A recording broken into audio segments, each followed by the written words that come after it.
Yeah. All right, thank you so much. It's 4:04. I think I'll just start with introduction of myself. Thank you so much for joining in again. We can't say that's enough. You can do many things with your time, but you chose to be here today. We don't take it for granted, and we hope that it's well worth your time at the end of the day. My name is Sholape Akinpelu. I'm representing the team from HerVest here. We'll tell you more about HerVest later, but we say at HerVest that we are here for women, and we enable an ecosystem to involve more women in economic participation, savings, investments, and credit. For more details, we can tell you more about HerVest, but yes, it's we are having a monthly webinar. We have this, I think this is the third one, and we hope to do this, all the way, because we need to have more conversations about the challenges, global challenges, especially as regards gender inequality. So today's topic is mining the mind for wealth, mining the mind for wealth. And I'll just give a backdrop. It is in January, I recall, because we relate with our community, we have a community of about 2,000 women who, invest, save, and get access to credit on our platform.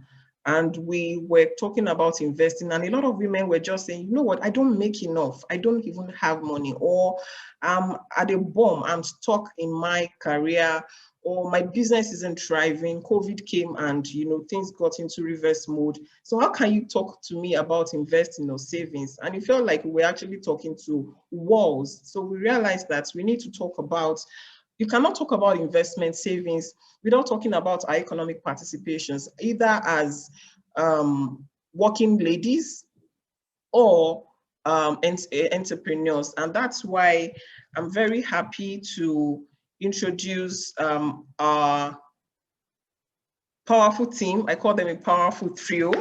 That is the ladies on our panel today. In terms of Tiwalola Ogungbe, Bukola Adisa, and Bode Abifarin. You can see that they look gorgeous, okay? So what does that tell you? Success does look good, and we have no choice. So I'll quickly run through their profiles, and then we go right into the business of the day. Starting with Bukola. Bukola is the founder, CEO of Career Masterclass. Recall I'd mentioned, that doing well at, in your career is, of course, as in doing amazingly well at your career as a woman, is of course at a vertical towards participating in economic activities, investing, and saving for the future. So Bukola is the founder, CEO of Career Masterclass, a leading online career development platform focused on enabling the career growth of ambitious professionals by teaching the practical skills that they can use to build and enjoy a successful career. Bukola has held senior roles at some of the world's largest financial services organizations, such as HSBC, JP Morgan, NatWest, and Deloitte. In her last role, she was a managing director and head of framework design and execution within the Barclays Chief Controls Office.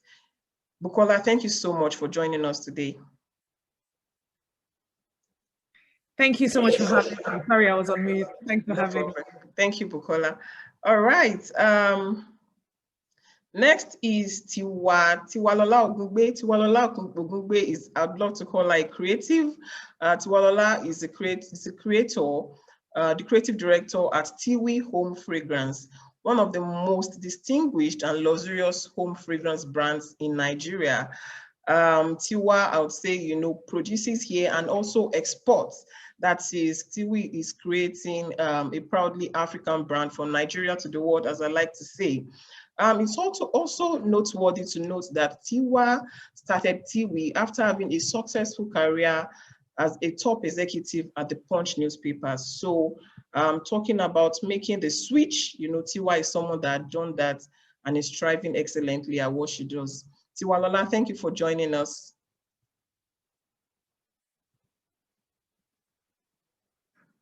You need to unmute. Thank you, Sholape. I'm happy to be here. All right, awesome. Thank you for having me. Then we'll go to the tech guru, Bode Abifarin.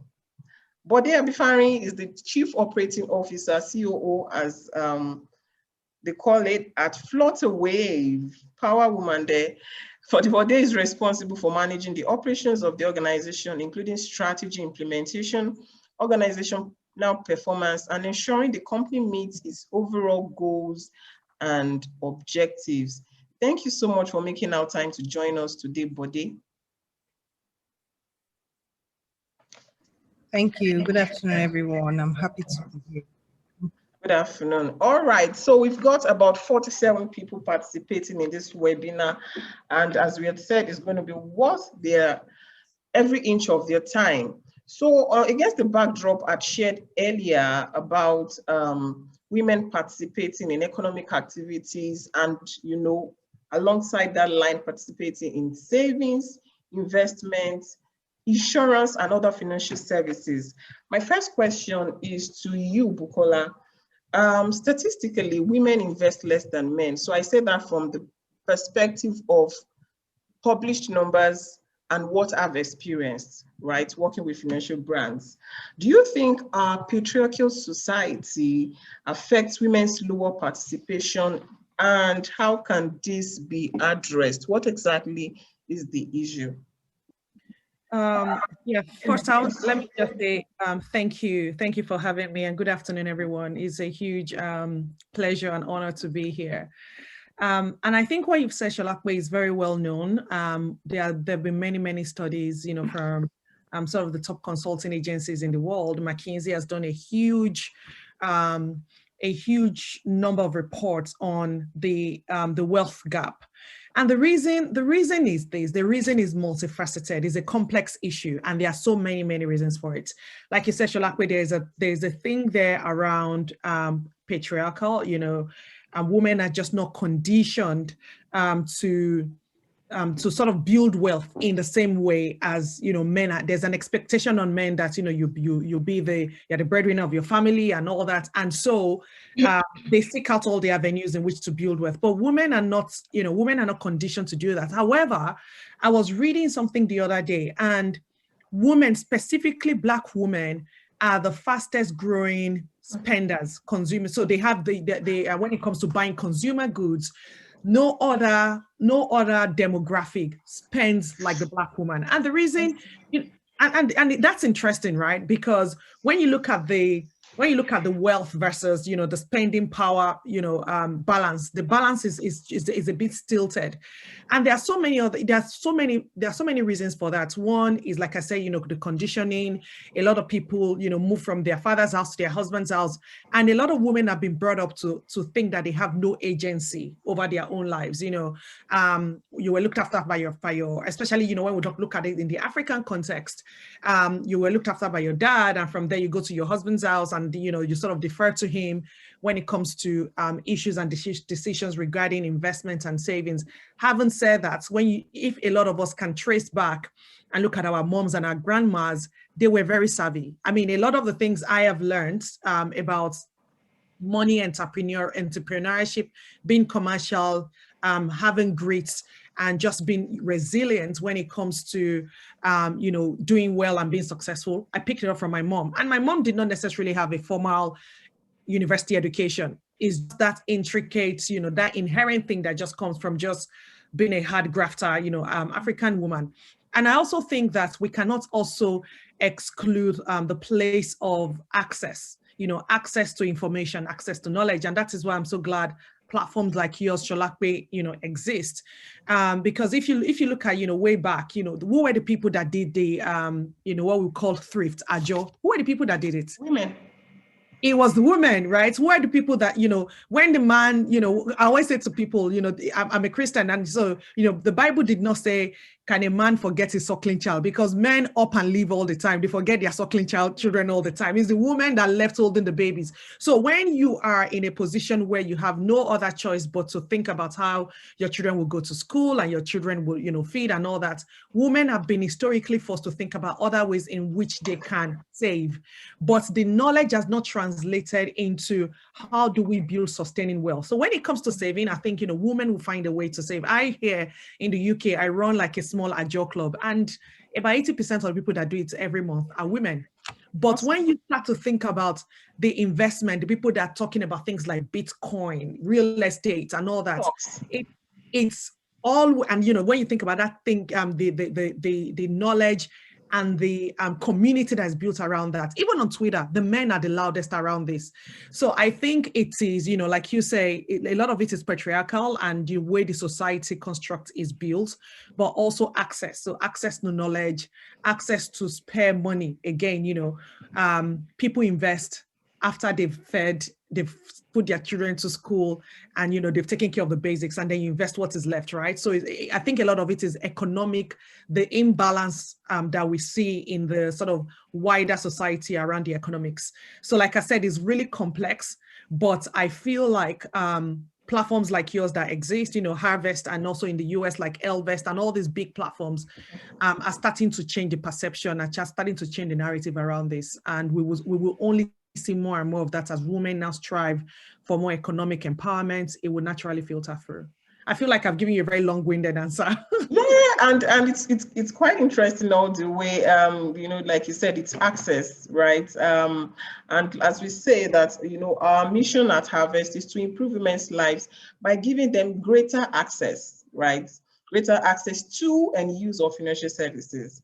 Because we believe that you can even have access to an extent and then you are not maximizing that access, okay? So if you ask ladies that are digitally inclined like yourself, like this panel, or people who are here watching us on Zoom, which is a digital platform, we probably have bank accounts, but what about the other layers? How are we, you know, using those other layers in financial services, right? So some people do not have health insurance. It's surely people who are not in paid employment, and it's just one call or one incident away from wiping out your entire savings. So I get what you mean, that it is about access to information and to platforms.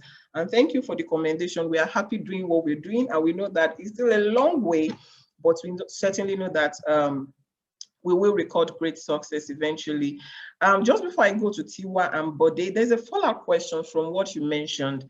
And I heard you when, in short, interestingly, before you joined, we were like, I was feeding my kids, right? Like, and you know, I'm like, yes, awesome. It's one thing that we joyfully do, right? No complaints and all, but it is a reality, and it cannot be excused or looked away when we talk about access, participation. So my next question is that, do you think that the role of a primary caregiver holds women back on their journey to fulfillment in personal goals and finance? And, you know, I mean, after asking that question, because it obviously looks like a rhetoric, how can balance be? Can there be a balance? I read somewhere someone mentioned that, you know, don't stay up doing daily, don't forfeit your life goals doing daily chores, right? So how can a balance be sought? And I'm sure that there are women listening right now and would say, oh, would be able to, you know, glean off your answer, because like I said, that question is almost obvious, right? But then again, how can women find a balance to this? Yeah, I think this is a real is a good question, and also it underpins a very real issue, and this is one I'm very passionate about, because, you know, a lot of us women, we have what is called the mental load, right? So you have your day jobs. We have our day jobs. You know, Tiwa runs a business, but there is a super C-level executive. I run a business as well. But apart from that, you then have a second job. You know, you are the one that that would think about, you know, is the child's uniform, you know, ironed? Have they eaten? They need to do shoes. They need to have play dates. The nanny has gone. You have to get a new nanny. All of those things are additional load, and his wife work and his mental load. And a lot of us underestimate this, but let me tell you something. And I love what you said around, you know, don't focus on the chores and forget your goals, because the more, and I'm sure Bode will tell you this because she's a sort of C-level executive, the more you focus on the tactical, the less you're able to focus on the strategic. True. And these things that we're talking about when we talk about investing and building wealth for generations, these are strategic decisions. But once you've exhausted your mental capacities and headspace, I'm still guilty of it, right? Everyone is asleep at night. I bring out my phone and I'm doing the weekly shopping, because if I don't do it, no one's going to do it. Like the other day, my son said to me, "Oh, mommy, there are no eggs." And I said, then, buy eggs. Said, but that's your job. So it's, this is someone I pay, good money. It's almost 13. I pay good money. Is super smart. He goes to a great school, but it's mommy's job to buy eggs. And in my house, I call it dump and run. There's no milk. So you dump it on me and you run away. So you've absolved yourself of thinking about it. And then you can sit down and play Xbox and Roblox.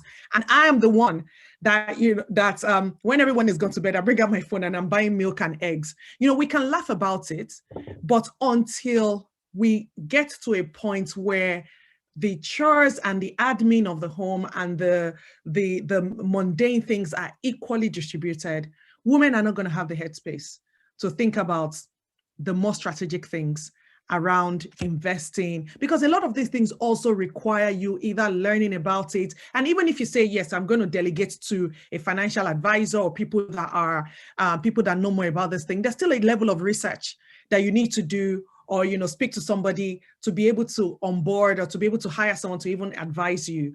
What you've said is so right. A lot of us get bogged down in the mundane and in the admin and in the, the nanny has gone and again, another thing we take on for as women is, as we get to an age where we have aging parents, it is on you to then look after your parents as well.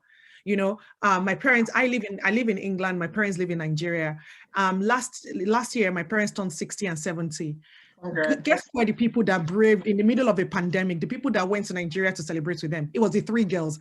My brothers were like, one brother was like, my wife is pregnant, I'm not coming. The other one was like, oh, there's a pandemic, I'm not living in the US. But it was the girls that went and made sure that, they were not lonely. And, now my parents have all sorts, one is diabetic, one is this.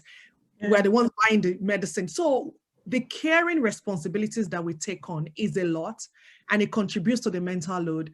And as long as we don't find, if we don't find a way or have systems in place that would help us to delegate or distribute equally the admin and the mundane task, we're not going to be able to free ourselves up to think about the strategic things. And that just goes right back to what you've said. Thank you. Thank you so much, Bukola. And I'm going to hold on to that mental load. Actually, it's something that, when something exists, but you can't pick, that's actually a buzzword that a lot of people will be hearing me talk about, that mental load, which is, not far from why we're here talking about the mind, how we can use the mind to, create wealth. So yes, we've touched on the point that, even mentally, we have to be conscious of our mental load and then apportion rightly to achieve what the goals and objectives we set out for.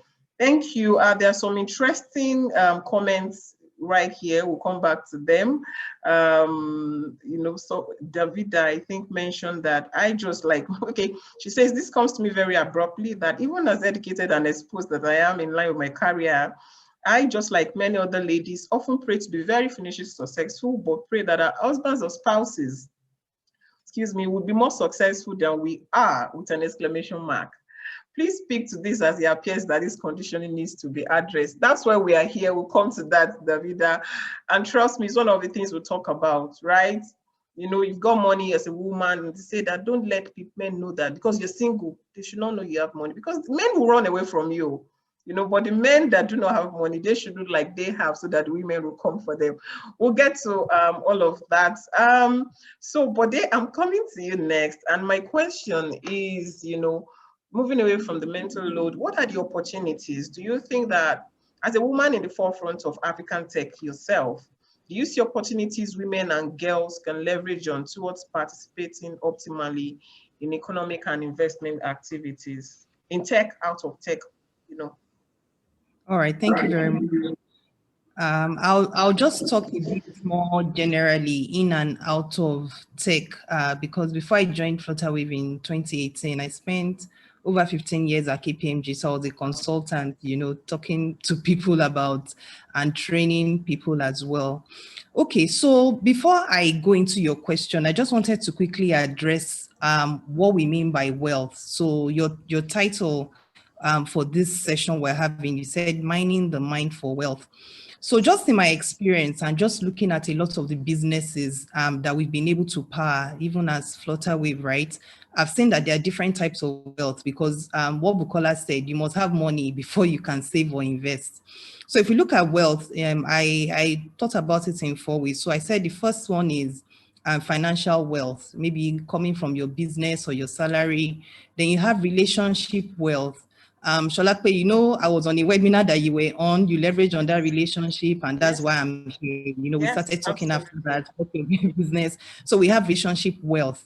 We also have personal wealth in terms of your brand. So maybe because people know you are diligent with your work, they'll recommend you anywhere. That also opens doors. So if you take, for instance, you're a tailor, tailors have like a rep for always, not meeting to expectations. But if you're a very good one, and even if you charge, whatever you charge, if you do very well, people will recommend you. So there's also personal wealth. Then the last one is knowledge wealth. Knowledge wealth is based on what you know. So people will come to you. Some people charge even for an hour. We had a trainer that told us like for an hour, just because I'm preparing slides for you, I'm charging you $1,000 per hour. So we have knowledge wealth as well. So if you look at all of this, right, the bane of it is financial literacy. How much do I even know in terms of financial planning? So one of the things that I'll say in terms of the first thing is take control of your numbers. So, today, and I think Sholakpe and Bukola that have spoken, have said it, that a lot of we women, depending on what it is, we just know we spend. And research shows that 80% of us, right, we spend a lot on family, business. We're the first point of call, if anything. So when I say take control of your numbers, at the end of every month, one of the things that I've seen and I started advising people and I started doing personally was pull out everything that you have in your account. In your account, right, you have one major account. There is a debit and there's a credit. So when you look at all your debits, what are all the things, right, that are coming into your account from the debit side, right?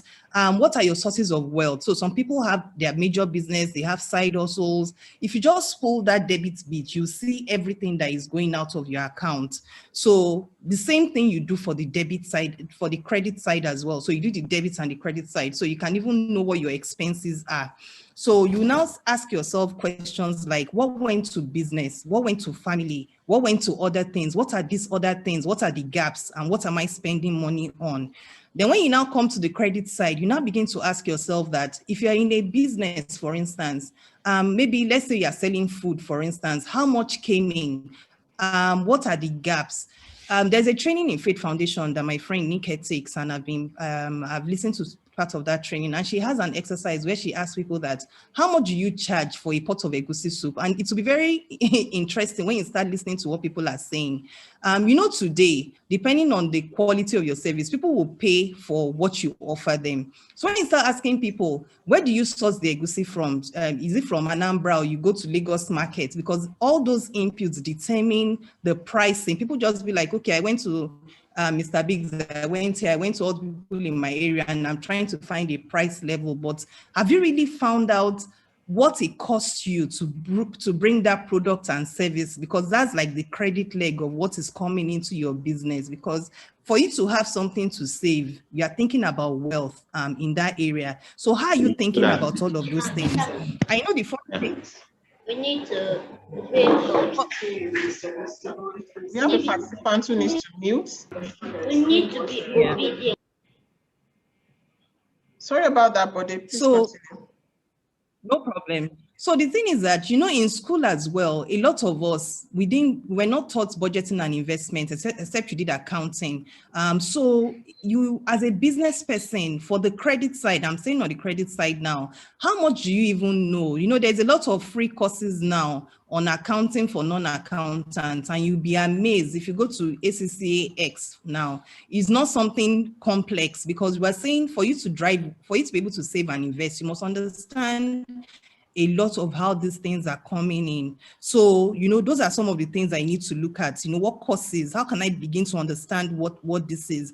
And then removing the mind block of, I'm not an accountant, Joe, because you'll just be amazed at the sort of insights that you get just from studying your statements for a month consistently over maybe a month, 2 months, and you begin to make adjustments into how all of this, and it will drive your decision making. So it's a lot of that. And part of it is also, when you now have your business, what are the other free things that you can get that can help you at the back end? Because you see that, oh, money went out for this, money went out to pay this, money went out. What can I do to make this better? So for instance, Facebook, for instance, has free business, Google for Business, 12 level courses. If you're on level 3, you already have enough to be able to do your marketing by yourself, free invoicing, all of those things that you spend a lot of money on. And then when you price and you know what your expense is, and you're able to now say, what are these customers? Because the debit side will also show you, credit side will show you who is paying you. So you now say, what if I can get 1 million more, 1,000 more of this type of customers paying me? What should I price it? Those are the places where money begins to flow in. So those are some of the critical things. How are we leveraging these digital tools that are free? Because I know we're all busy. It's not easy in terms of trying to get these things done, but there are things that you just have to do, and you find out that once you get the discipline and you start, it's something that gives you insight into your business, and you just begin to see yourself having more thinking. And then we can talk about how you now actually think about investing and saving.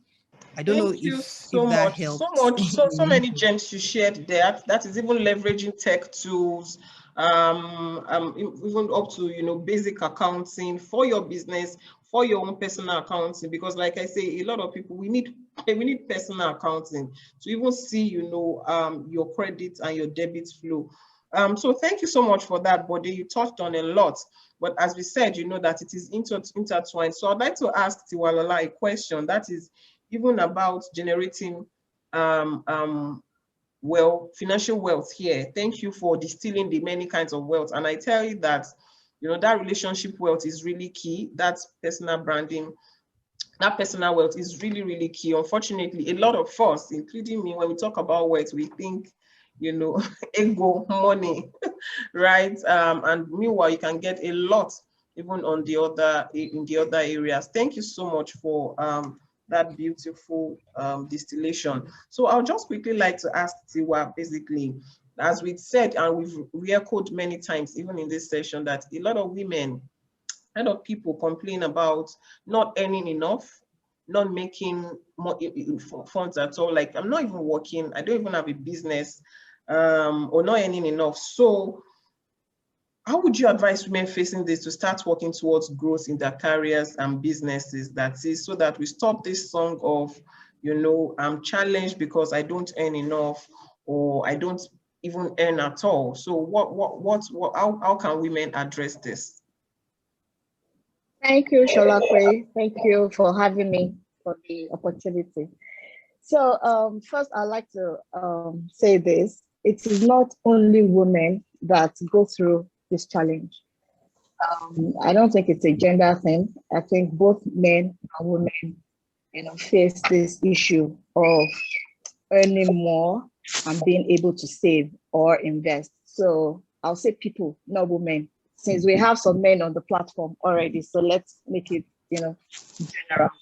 So if you realize that you're probably not earning enough, and then you want not to talk of saving, I think the best thing is to have multiple streams of income. There's a quote that says an average millionaire has 7 streams of income, 7 sources of income.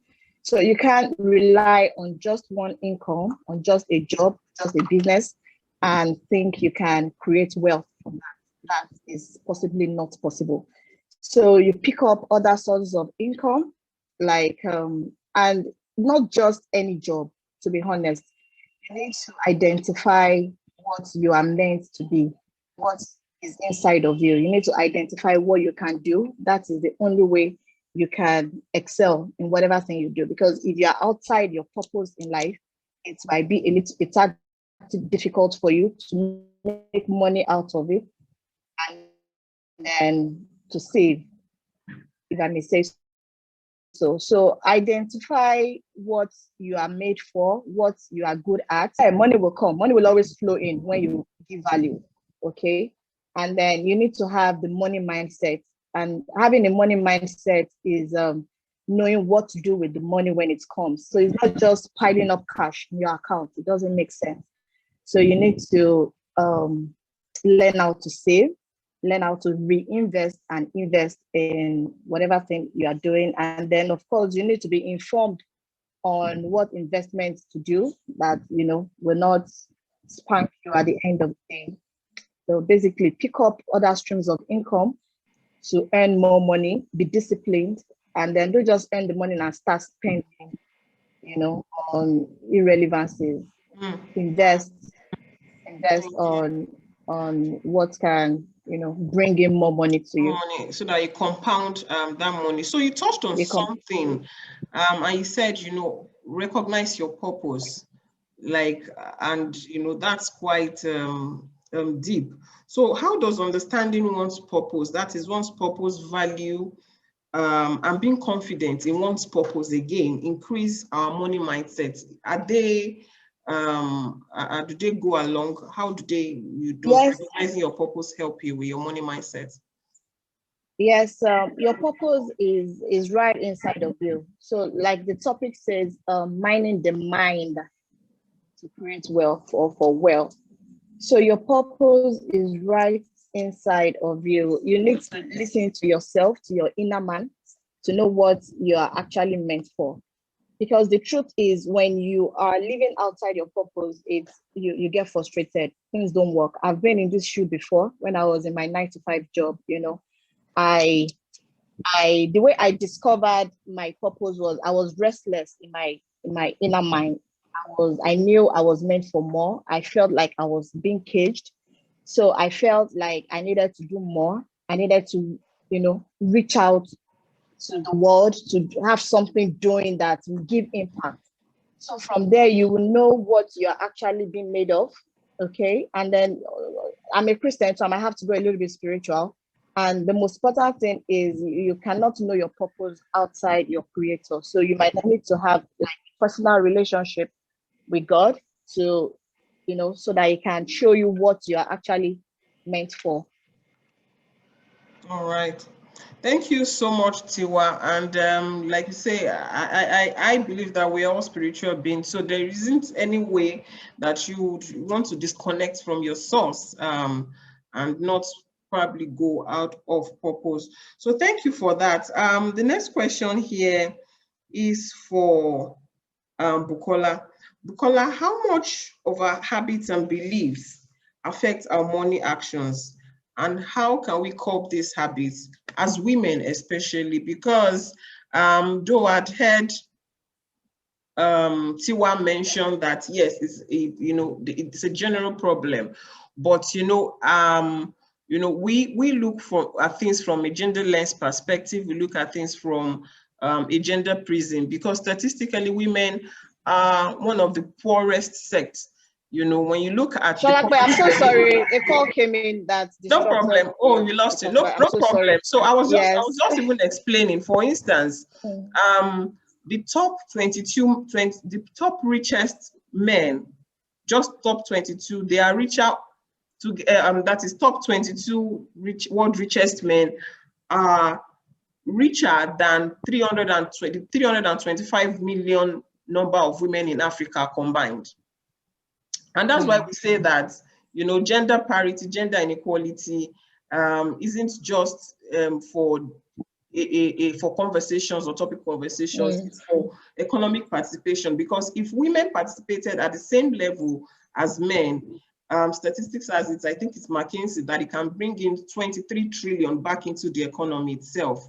So if you look at even some sectors, I don't want to be specific here. If you look at sectors, you realize that, for instance, look at boards.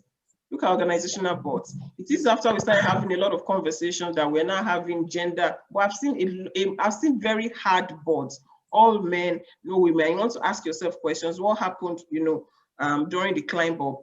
There's an article there Jobberman published, I think about 4 years back, and they said that at entry level, women and men both entered economic participation, especially in 9 to 5s, at about the same numbers. And you just realize that as things move up, women drop, while you have men climbing up the ladder. And we are not saying that it is bad if women are coming out of, let's say, maybe 9 to 5 to start businesses like yours. Bukola was a backlist. Bukola, now has a thriving business as well. It's all fine, like you are operating within your purpose. But then it isn't a case of, you drop off, totally withdrawing yourself from economic participation and handing over power, to just like reducing your power to participate in life, to participate in economic activities. It is actually a risky venture. And that's why we have conversations like this. And so just like I was asking Bukola, that how much of our habits and beliefs affect our money actions, and how can we curb these habits? Yeah, that's a great question. And I think Tiwalola actually alluded to it when she talked about money mindsets. I'm not really a fan of a lot of motivational stuff, but there's some truth in when people talk about whether you have a scarcity mindset or an abundance mindset, because it's different. So your attitudes and sort of and your beliefs are all shaped by the environment in which you've grown up. So I was reading a report recently, and it was done in the UK, and the report says that the girls that are brought up by women who work, so whose moms are not stay-at-home moms, not housewives, girls who are brought up by women who work and have a career, are about 77% to 80% more likely to go on and have a career themselves, and they are more successful, they are more articulate, and they are just more driven, they are more ambitious. So that shows you that there's a connection between what you're exposed to, and that shapes the outcomes of your own life as well. I've given my own example. My mom did not go to, she didn't go to university, but my mom was very entrepreneurial. Very, very entrepreneurial. In fact, every single business that my father started, my mom would start it first, but because we live in Nigeria, you can't really be more successful than your husband. So at some point, when the business gains traction, she sort of brings her husband into the mix, and then and they run it together. But you cannot. One thing I know is you cannot live a life that you've first not seen on the inside of you, or you've not believed. So a lot of the things that a lot of our attitudes to money first has to start with our mindset. So like we've all alluded to, there are some women that believe that, like you've said, I'm sure, like there's some women that believe I cannot be more successful than my husband. And if you then marry a man who is not, I want to be very careful what I say here, because I know there's some men on the chat who is challenged in that way. Because again, I see it from the other side. I believe that some men are put under pressure. There are some men that are not just meant to be entrepreneurial. Some men are just meant to, sit in a 9-to-5 job. Some men are meant to stay at home and look after children. And that's my belief. But the society says you must be the breadwinner. And so they go and they do something they're not very good at. So if you have a woman that thinks, actually, I don't want to be more successful than my husband, and you end up one of those men, you've automatically put a ceiling over your earning capacity and the earning capacity of your family. There was a lady I used to sort of mentor here, and she came from this very traditional background that women stay at home and look after children, and men go to work and they look after the family. Okay, that's fine. That's your belief. Unfortunately for her husband was very much of the view that he wanted to stay at home and look after the children. But so they existed for a long time in this conflict because of her mindset. She was very, very good. I mean, she had a natural talent. She was very hardworking. She just understood how to manage money. She had properties, but she kept holding herself back because she kept saying women shouldn't wear men's trousers. And this guy is saying, you know what, wear my trousers. No, in fact, take the trousers. I don't want to wear it because I just don't want to do it. And so they existed in this conflict for a long time. And for a long time, as a family, they just didn't move forward. Now, it wasn't like she didn't move forward, he didn't move forward. The family was held back. So I think we need to challenge some of the things that we've been brought up with, some of the things that we automatically believe, some of our self-limiting beliefs around money and wealth, and I'm just giving extreme examples around, some women that just, think men are the ones that are meant to do this. There are also some people that believe, because they don't have a reference point for anyone that has been successful in their families. Maybe they grew up in abject poverty, and that it does something to your mindset. Because again, like I say, it's very difficult for you to become what you've not seen. You get what I mean? So a lot of people can't just imagine it. They can't just imagine being financially free. They just can't imagine a life where they are not struggling. They just can't imagine a life of abundance. So there's a lot of work that needs to go into our mindset. And I have had to do, I've had to do that work, because there are some self-limiting beliefs that I had as well, where there are just some things I could not imagine. Now, I'm not one of those people that aspire to own a yacht or, own a private jet kind of business. But I'll give you an example. In the UK here, the mark of a successful career person is, you earn 6 figures. When I say 6 figures, you earn £100,000 and above. When I came here to the UK, people told me that Black people do not earn that kind of money. That, Black people do, and I'm sure some of you that have come here to school, you will know, like Black people do care work, or they do security work and all that. So I had to challenge and I had to fight to say, actually, I can be successful in my career. I can earn 6 figures, and I can earn multiple 6 figures, So I had to do that work to see myself earning that. And how did I do that? I surrounded myself with people that were earning 6 figures, because you need to demystify this thing in your mind. You need to, you need to make it normal. You need to make it commonplace, because the longer it continues to intimidate you, you will never be able to achieve it. So I had to struggle to find myself and surround myself with people that were earning 6 figures. And then it became normal to me, because they don't have 2 heads. In fact, some of them are not even very smart. They're not as smart as me. You get what I mean? So you demystify it. And the minute I demystified it and I started working towards it, I then, and it was a matter of time. I earned 6 figures. I earned multiple 6 figures. In fact, I had people on my team that I paid 6 figures to. So we need to challenge our attitudes and our fundamental belief structures about money, about wealth, and about the way you want to live your life. Because there's nothing wrong with saying, you know what, I want to marry a man that is, I believe a man is should be the one that is the provider.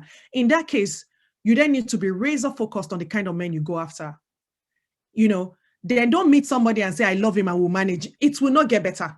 If some people just don't have it, some men just don't have that ability. They're just not naturally, sort of wired that way. So you then need to you need to go into every dating relationship with your head over heart, because if that is what you believe and you want a man that will look after you, and you believe that, a man is the one that goes out there to hustle, then, you then have to redefine what you feel about, love and all these other things. Okay. So, but I guess, it goes back to what Tiwa said around your money mindset. Everybody has a money mindset, and we need to challenge it. Every single one of us have a money mindset. Thank you, Bukola. That's profound. 6 figures, surround yourself. I'm seeing participants dropping comments in the chat box. Kindly drop your questions, especially. Thank you for the comments, the participation. This has been quite interactive and conversational. Just our type of webinars. This is how we like it, chatty and interesting. Thank you so much, Bukola, for that. And if you don't mind sharing, would you want to share some key decisions that pivoted your career journey, right? So I've heard you say, I surrounded myself with the kind of people I wanted to look like. I challenged myself. I broke the shackles of how I grew up, how I was raised, and then decided that what's my own money mindset and followed through. But are there other things that have, helped you even as a successful Black woman, at top Barclays, back to Career Masterclass? Do you want to share some tips, please? Okay, great. And I'm going to be very open and and transparent here. So my husband and I sat down, we had a conversation. because at the point where my career was going up, my husband was also working. He was working actually in HSBC at the time. And I said to him, and my husband used to complain. So the kind of person I am, I love work. You know, my children call me workaholic. I absolutely am unashamed about it. I love work. I love working. I'm not the kind of person that, you know, will take a week off and just Netflix and chill. I can Netflix and chill, but I also need to, I'm just very driven. I love goals. I love, you know, crushing goals. I love it. That is what gives me joy. And I've learned as I've gotten older that I'm not going to apologize for being, you know, the way I am, as long as it does not compromise my relationship with my children, which is another thing. I'm an obsessed tiger mom. You know, I love, like my children are my life, you know.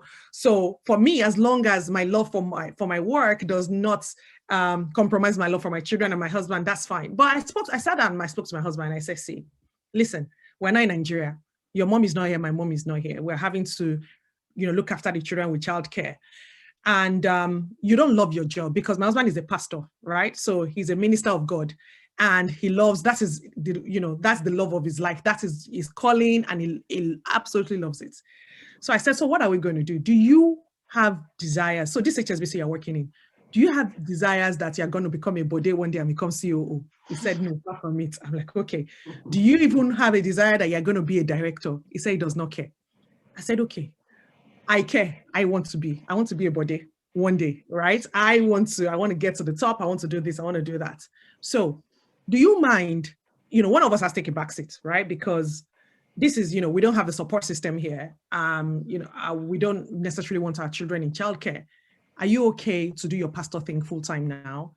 That is more flexible and you can look after the kids, and I will go out and hustle for the family. So you see, women, you just have to, you know, don't let, like, you know, what other people are doing sort of tension. Own your truth, right? Own your truth, own your journey. Your journey is unique to you. Was it hard? It was hard. I mean, his father said to him, what are you doing? Like, are you mad? You know, but that is what we did. In 2014, my husband said, okay, you know what, I'm going to take a step back. I'm going to become a pastor full time, and I will take on the bulk of looking after the children, doing the school run, and you can just fly. Because at that point I got a global head role. I was in New York. I was flying every week. And from there, I think it was at that point, the fortunes of our family changed, because we owned our roles. You know, your role, and he's better at it than me. He's very patient. I'm not very patient. As much as I love my children, I'm not a patient person, you know, so our personalities were well suited to the things we were doing. So the minute I was able to settle that at home, and I knew that I had my husband's full support at home, and my children were, nobody can love, the only other person that loves my children more than me, like, you know, the way I can, is him. Yeah. So he was at home looking after the children, and I was out there getting, you know, these jobs and looking after the family. Now, and we presented a united front about it. Nobody ever complained about, you know, the other person's role, and we supported each other in the role.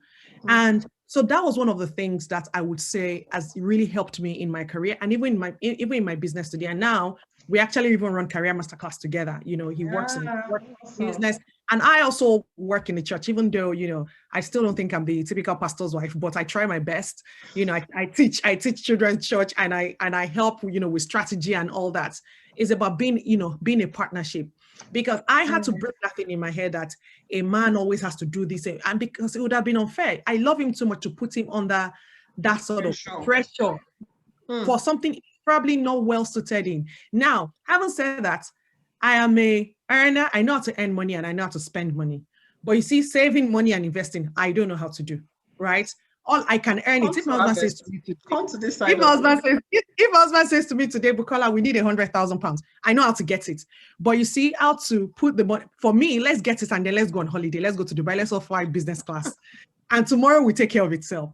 But again, this is where the personality comes into play. So I go out and earn the money, and it goes out and it tells us how we are going to build a successful future for the children, how we put money away for the children, how we invest in shares, how we invest in property. He does all of that.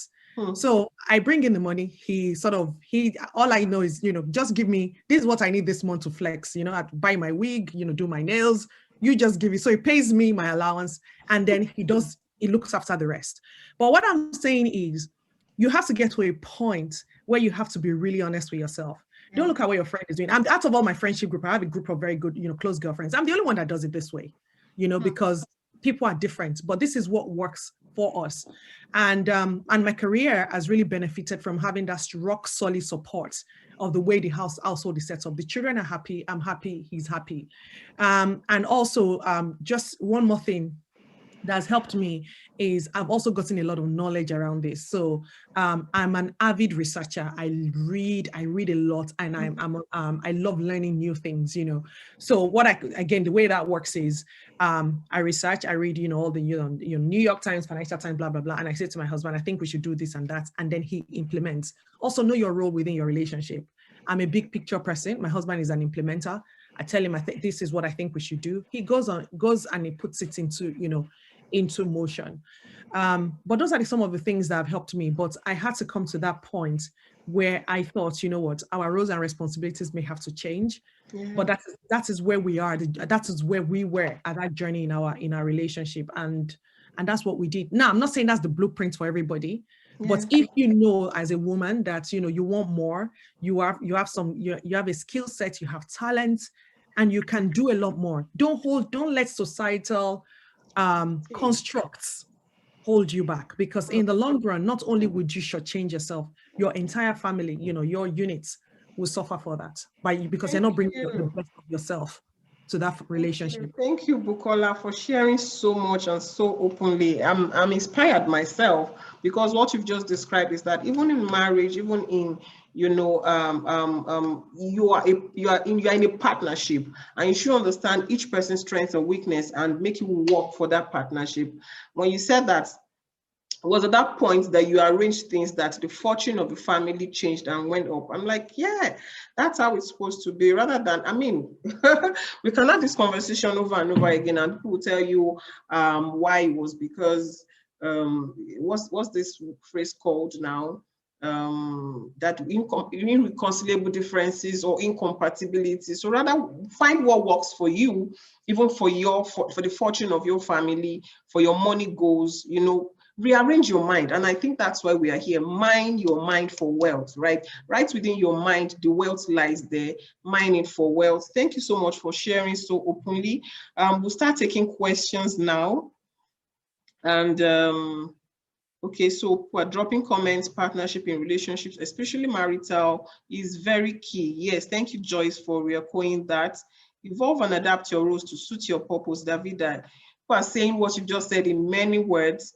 I love that conversation. Break free from societal chains, right? Thank you so much. So there's a question here from Titi. She says, is there a system that can help people identify their money blueprint? Bode, do you think, because Bode, I was going to ask you before that how has budgeting investments worked for you personally? So Titi here is also asking a similar question, saying, is there a system that can help people identify their money blueprint? Over to you, Bode. Thank you. Thank you, Bukola. All right, thanks. Thanks, Bukola, for that. I was just lost and listening very... It was head popping. Yes, exactly. Yeah, but nothing but truth. Okay, so when you say money blueprint, I don't know who is asking the question, because in terms of budgeting and investments, when I was talking about knowing what goes in and what comes out, those are some of the things. So it depends on what you're doing and where your sources of income are coming from. So for instance, if you're an entrepreneur, or for me, for instance, that I know that I'm in a typical 9 to 5 or 9 to close of business kind of person, what budgeting and investment has helped me now to do is to understand all the things I spend money on and where all the other places I get money from. So my salary, any side hustle I'm doing, any small business I'm doing on the side, and then also understanding what's for the things that bring me money, right? So for instance, if I have a product or service, right, I'm also always thinking about what are the customer segments I'm serving? Who are the people that are using my business? Who are the people that are coming to me for solutions? How can I price this appropriately? Where are the people? How can I get more people. If I'm serving 100 or 1,000 people, how can I make this 1,000? How can I make this 1,000,000? So having that big picture mindset in terms of where is this money, and where are my customers? Where are my customers? How can I reach them, and how can I make my services more valuable to them? So once you understand this, the other bit is now your expenses. So that's the back end. Who is paying for the school fees? If you have 2 or 3 nannies, how are you paying for it? If you have a driver, all the expenses. So if it's a typical business, for instance, all the things you need to buy to do your business, understanding that over time, and then building. So for instance, if you're into maybe manufacturing, and you're saying maybe there's a plant where you can get things cheaper, do you have to go further? Will you get more discounts? If you buy in bulk, if you keep it in a warehouse, all of those things are things that you really need to understand the flows of how those expenses and how you can make do in terms of sourcing raw materials better and all of that. And then the digital bit of it is today, if you have maybe somebody that is recording things in a paper, how do I do that with digital that I won't need that person? How do I do that quicker? How do I get my marketing up and running? So once you understand and you pen down all these key areas, right, it just helps you to understand the balance, and then you document it and write it. So you break your cycle down into quarters. So this is what I want to do in January, February, March. This is what I must have done. So you set targets for yourself, and then you're now checking week on week, month on month, how you're getting better on the expense bit as well. The other bit I also wanted to mention earlier that maybe I didn't say, for instance, is if you're in a business, for instance, that you know that your business is in Lagos State, and Lagos State, there are usually funds, there are usually these sector associations that talk about your business, right? You have to have a place there, because once you are available and you are in that space, some of the information and knowledge also leads to wealth creation. Or maybe if you know that you're one of the first to know that maybe there's a contract coming somewhere. So some of those associations, if you're a business person, even as a career woman, there are some other associations, I also talked about personal relationship wealth, that people open the doors for you. So instead of you having to wait, maybe you need to meet a governor. Somebody says, I know somebody that knows somebody, but they come, you meet him, and all those doors are open for you as well. So you must also involve yourself. Sometimes Bukola talked about creating structures. You have to create the structure that allows you as well to be able to participate in all of these things that you bring back either to your business and yourself, and it just takes you to the next level. Yeah. Thank you so much, Bode. And just to re-echo what you had said, a participant, AFCTA Connect, says here that women can continue to relate to their professional line through journals, conferences, research papers, while they continue with entrepreneurship. It helps learning. We have said this, Bukola had said that as well. So it shows that, in opening your mind, in mining your mind for wealth, you cannot be mining an empty space, really. Right, just open your mind up to learn, and like I say, the internet is your first teacher here. Choose what to learn, and you are well on your way to creating wealth. So much wealth is right there on the internet, in those papers and conferences you attend. Attending this one is attending a webinar like ours, right? For instance, is just right on your way to mining wealth as well. Thank you so much, Bode, for that again. I would just like to ask Tiwa, just as I'd asked Bukola, for instance, and she shared that, is there any decision that you took at any point, any key decision that also pivoted your career journey or your business journey, your entrepreneurial journey, even from the perspective of switching from 9 to 5 to a full-blown entrepreneur? Because I'm sure that there are many women right here that would love to, explore that. And because we get questions like that, how can I do it? So please kindly share nuggets that we can lean on. Thank you, Tiwa. Over to you. Thank you, Shalape, for that question. So I'll say risks, taking risks. You need to take a whole lot of risk as an entrepreneur or as a career person. That has really helped me. I don't know why I like taking risks. Maybe because I'm just so very good like that. I just like to jump. I don't know where I'm jumping to. I'll just jump. I've jumped a lot of times and I've been burnt, but no, not a lot of times. I've jumped a lot of times and I've been burnt a very few times. Okay. So take risks. Like recently we took a risk of opening a second retail store right in the middle of the pandemic in 2020. You know, I think that was like a very huge risk for us. And then, you know what, I didn't regret it at the end of the day, even though I panicked, but it was the right decision for me to take for the business to grow. And also taking risk of transitioning from 9 to 5 to full-time entrepreneur is has really helped me because like I said earlier, while I was doing my 9 to 5 job, I felt like I was in a cage and I wanted to do more.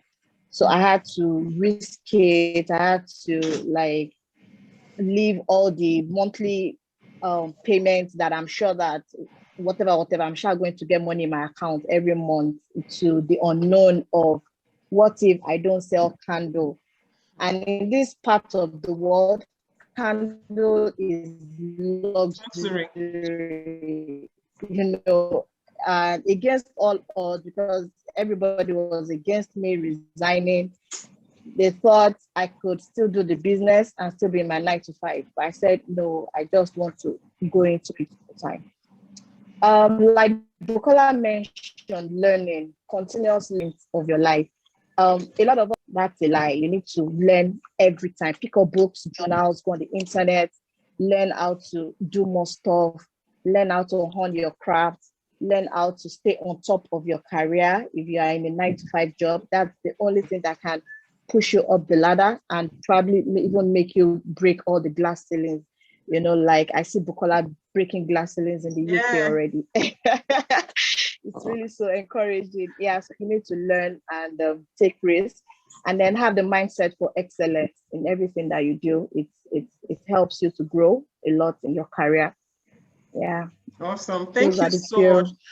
Thank you, Tiwa. Looks like learning is the recurring theme here. Like you've just got to open your mind to learning and surrounding yourself with the right people too. And that's why we say here at HerVest that yes, we are for financial inclusion for women at all levels, you know, giving them greater participation. But we know that you cannot, like I say, I keep repeating, you cannot be included if you are not even empowered, if you're not economically empowered. And that's why, aside from creating a platform that allows you save, participate in impact investment, we even the team knows we want to drown women in terms of resources. You can never know too much. Okay, so we want for instance, for businesses that you can start with little capital, we have tons of articles on them on our blog. You can visit our blog at our website rather at hervest.ng/insights. Insight is with an S, you know, to read up on the articles we've shared there, get educated more. So when I say educated, not the formal education that we know as it is, but even more educated on things, happenings, and opportunities out there. And still talking about resources, there's a question here from Toby. She says, and I would want Bukola to answer this question, please. Toby says, how do you surround yourself with a more successful crowd without attaching or seeming clingy? Right? I see this even in the African parlance, like, oh, what's happening there? I believe friendships and relationships are mostly better when the connection happens naturally. Please shed light on this. And I think Toby has asked this question for a lot of us here. Bukola, kindly help us do justice to this. Okay, great. Toby, that's a great question. And I loved what Bode talked about when she talked about relationship wealth, or what we call relationship capital. Yeah. A lot of times we think what we need is money, but what we need is not money. What we need is people, is the next connection. The shortest distance between where you are and where you went to get to is who you know. So I don't chase money. I chase connections. And there's a way you can do it without appearing clingy. So as we've been here, I have gone on LinkedIn and I've connected with Bode, right? So I've asked I've asked, and she has accepted. Thank you, Bode. I've seen that come through. She's accepted, right? So what I'm just going to give you is a playbook. So say you're on this kind of webinar, right? And you're like, oh, I want to connect with Bukola, I want to connect with Bode, blah, blah, blah. This is what, so let me first tell you what you don't do. So you don't then go on LinkedIn and you say to, you know, hi, Bode, or hi, Bukola, I enjoyed watching you on HerVest, blah, blah, blah. You know, I'm looking for a new job, please help me. You don't do that. That is a no-no. Instead, this is what you do. You go on LinkedIn and you say, hi, Bode, hi, Bukola, hi, Sholakwe. Thank you so much for your insights at the HerVest webinar. This is what I learned, or I loved it when you said this. Now, let me tell you something about human nature. Flattery will get you everywhere, every time. Okay? If you say, you know, Bode, I love what you said about, you know, the relationship capital. I'd not thought about that before, blah, blah, blah. I just want to connect with you on here so I can continue to follow you and continue to learn from you for that. That's fine.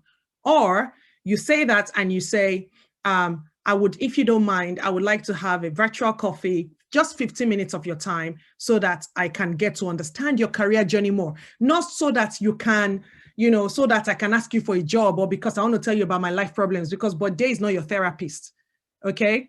So it's not about, you know, I want to ask you for, you know, for you to solve my issues. It is, I just want to ask 15 minutes, and please do not ask for 1 hour because again, you're not Bode's child. Okay. Don't ask for 1 hour. She's a busy, you know, she's a busy person. Just a 15 minutes virtual coffee so that I can understand more about your journey, which is very inspirational to me. She may or she may not answer, but there's a 50% chance that she will say, okay, I mean, I'm busy in the next few weeks. This is my email, or this is my secretary's email. She will fit you in March. You do not complain. You wait for March, and then you start to build a relationship. And the second thing you do, another way in which you can build relationships, is you lead with what you can do for the person. A lot of us are very focused on what people can do for us.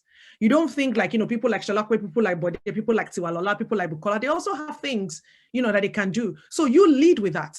You know, I love what you're doing. How can I help? Oh, I love what you're doing, Sholakwe at HerVest. How can I volunteer? I love what you're doing, Tiwalola. How can I, you know, I'm happy to put it on my own Instagram. I'm happy to promote, you know, your new store that you've opened, or I'm happy to buy a candle. I'm not in Nigeria, but if you know how many candles I bought from so many people in Nigeria, because I am leading with what I can give.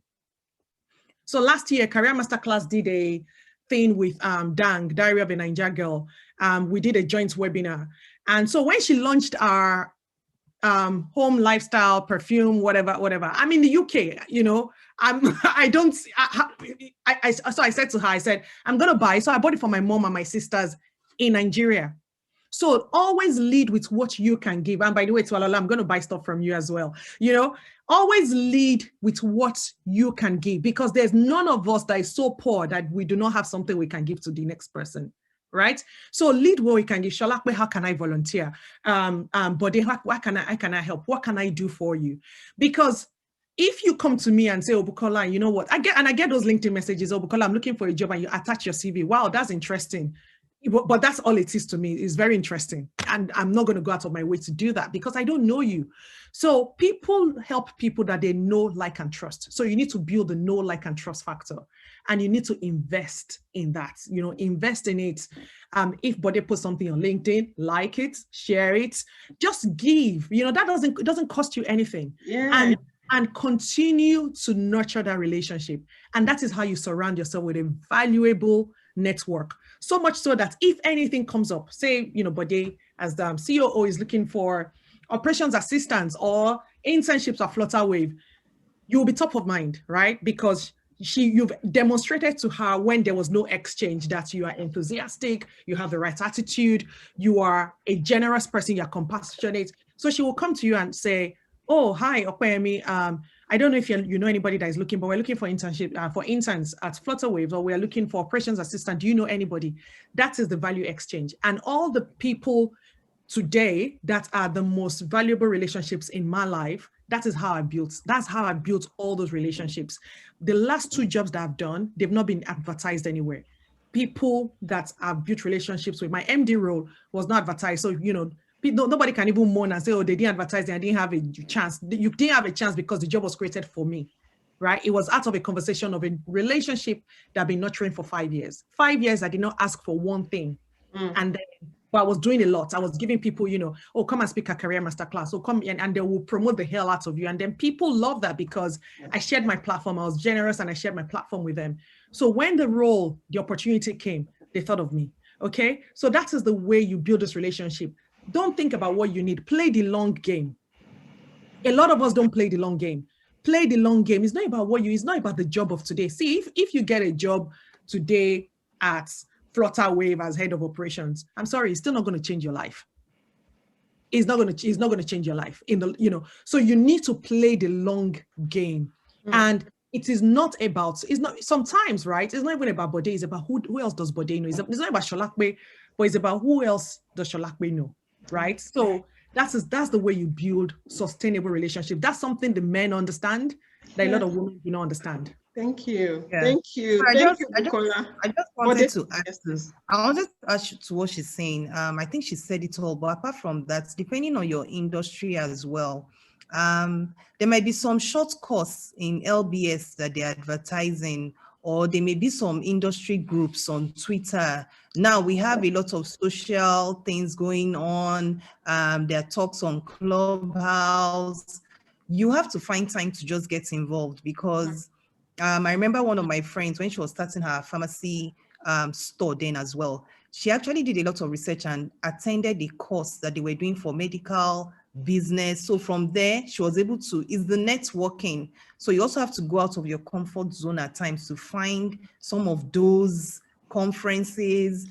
Sometimes you may have to register in WIMBIS, you may have to go to Faith Foundation just to take a short course because you will need people within the network. And once you are there and they say there's a breakout session, you guys are talking, that's where the relationship starts. You start exchanging numbers, people start calling, and that is really the end of it. What she said about even on this call is very profound because that's how I met Sholakwe. And even on that call, that webinar I had, I met about 10 other women. So a lot of them have their businesses on Flutterwave. Sometimes we even have calls just to check on how we're doing. So it's a relation. You just have to go out and find it. And now everybody is sort of social. Yeah. We don't really know each other that much, but at least you begin to build the trust that, okay, because this person knows this person, I can easily, give information to that person as well. So all of those things, all of those things really, really help. Yeah. Thanks. Thank you so much, ladies. Thank you. I think, Davida, your question or your comment here saying, would it be possible to link that to the proverbial notorious men's club, where men have been known to help each other and historically ladies are divergent? Thank God narrative is changing. I think, what Bode and Bukola had said addresses that. So this webinar is meant to end in about 14 minutes. Thank you so much for staying. Felt like we've only started. You see, it's that exciting and interesting. Thank you so much to our panelists. I've got some questions here. Okay, I just want to look through questions and see. Okay. Okay. All right. Looks like there's been so many connections happening while we're at it. Bode has been taking. You see, it's not difficult. Right, Bode doesn't bite, Bukola doesn't hurt. Tiwalola is, our arms are open, right? Let's connect and let's write on relationship, on what we can. But, like Bukola said something, lead with what you can give. At times, what you can give doesn't even cost you anything. It's a like, it's a share, it's rooting for. I met Bukola, personally, Bukola 2019? 2019, I recall. That was when, if you know me, you know that I transitioned from communications into financial literacy, into tech, and that's why we are here. I'm really happy and privileged to be here, by the way. And then I just knew, I'm a couch potato. I sit out, I go to work 9 to 5, weekends, I'm just here mopping floors, and all of that. And when I knew I was going to start HerVest, I told myself, you've got to go out. Recall that Women Will program, Bukola came, I can't forget that day. I told her I wore this red lipstick for her. She came, looking all powerful in the red lipstick. And I think we're making introductions. And at the point, I live on the mainland in Lagos, Nigeria. I rode all the way to Ikoyi and we're making introductions. And I think at a point, Bukola was about to speak and he said, no introductions again. I raised my hand. If you know me, we've been friends from childhood, I'm shy, very shy. I raised my hand, I must introduce myself because I thought about it. I cannot drive all the way here and I will not introduce myself and I will not, mark my presence here. And trust me, from that place on, I'd met so many people. It was a Women With program. That was where I met Bukola. But they had shared how we met months back, and then we are having this robust conversation. So it is, you lead with what you can give. I recall mentioning to Bukola that day, if I just say, oh, Bukola, hi, how are you? You look beautiful, beautiful, beautiful, beautiful. We go on. But I went on to say, Bukola, look at this. This is a challenge this is a gaping gap, in gender equality, and we've got to, and I recall that they saying, oh, have you? I said, yes, we've done this, we've done that. And every time we're building, I'll go to drop messages for Bukola. Bukola, this is where we are now. It's quite difficult. She will encourage me. We're not talking, we're not, doing much, but we're encouraging each other along. So that men's club thing, right? Let's put a fist right into the middle of it. And, all the self-limiting, I keep saying, most of it, where people come to me, they want this toxic feminism. They come to say, oh, it's bad. They are not allowing us. They are not allowing. Allow yourself. That's what I say. Allow yourself. Allow yourself. Break yourself off the shackles. You've heard how Bukola said, in my partnership, we arrange things, and then it just changed things for us, right? So nothing is holding you back except yourself. And then for the connections, lead with what you can give. Lead with what you can give. Thank you so much. Is there any other question? I'm not seeing any question here. If you have a question, we still have another 5 minutes. You can drop it. I want to say something about that men's club thing. It's very real. When I made the switch to tech, that was when I knew that yes, there's really the main thing, right? But the thing about the men club is that sometimes they don't let you in because they feel like when they give some advice, you're not really taking it. They feel like women don't really take things very seriously. So, because they have most men that work in the workplace, right? They have somebody taking care of everything at home, but you're thinking it's almost time to pick the kids. Is everything okay? So sometimes you really don't pay attention to some of those things. So for instance, they can be in their chat room and saying, it's time to buy dollars. Do you understand? Change all your money to dollars. They will tell you the first time. If they feel like you're not really, you don't come back and say, oh, what is happening? Is it Bitcoin? Is it this? Is it that? Whatever it is, the conversation. If they feel like you're not really following, they leave you. Like they just leave you. You also have to sort of find a way to get that knowledge wealth, that part of the knowledge, in terms of always keeping yourself updated, always keeping yourself abreast. Okay, what is happening? The more you're able to hold those conversations, the more they let you in. But even then, honestly, for me, it seems tough because they have very, very deep conversations on some of those things in their chat room as well. True, yeah. True. Thank you. So it's just about this deepening the consciousness of all of this that helps us rearrange priorities, right? And achieve the balance we seek to get. Another question here, someone is asking, says, is it wise to borrow to invest in a high risk investment? So I think I'll just answer that. It is not wise to borrow to invest in a high risk. So the keywords here are borrowing and high risk. Those two should not be in the same, sentence at all, right? It's high risk and then you borrow. I think that is not, it isn't good. It's not advisable, not anywhere, right? So you can participate in high risk if you've got the mind for it. And depends on what you're playing with. You don't want to break into your 80, 20, 30 rule. That is, if you are looking at outside of that, like if I lose this money, you know what, nothing happens. Nothing will shake my, everything will still be fine. But, looking at your basics, you don't want to even participate in high risk investments. Like I typically say, there's no investment that comes risk-free. Even corporate bonds, no investment is completely risk-free, but as much as you can participate in low risk. We talk about investment too, and of course, we have tons of insights and guides, tools recommendations on our platform, as I've said, but participating in high risk with a borrowed money is a recipe, you know, for embarrassment, because I can imagine your creditors knocking on your door. Thank you so much. Someone says, can you recommend sites that help us understand our money blueprints, like a money mindset test? Interestingly, we have a money personality test on HerVest. We'll mail that across to everyone who have participated in this, everyone who registered for this webinar would mail that. We have a money personality test actually that helps you know your money personality by some questions. That's why we say at HerVest we worked with a behavioral mindset to finance, because the truth is there are tons of investment out there. People want to participate, yes, but we have to work from the mind up to our goals and objectives. Thank you so much for participating in today's webinar. My name is Sholape Akinpelu, founder of HerVest. We are a financial inclusion tech platform for women, creating an ecosystem to help women participate in savings, impact investments, and credit. We say credit because credit particularly for smallholder female farmers. If you come on a platform, we help you invest in vetted, due diligence done farms for smallholder female farmers who are excluded on two levels, as we say, that is as women and then as female farmers. Statistics have it that these women, because especially we intervene, their intervention is in the north. Customarily, they cannot own land. They lack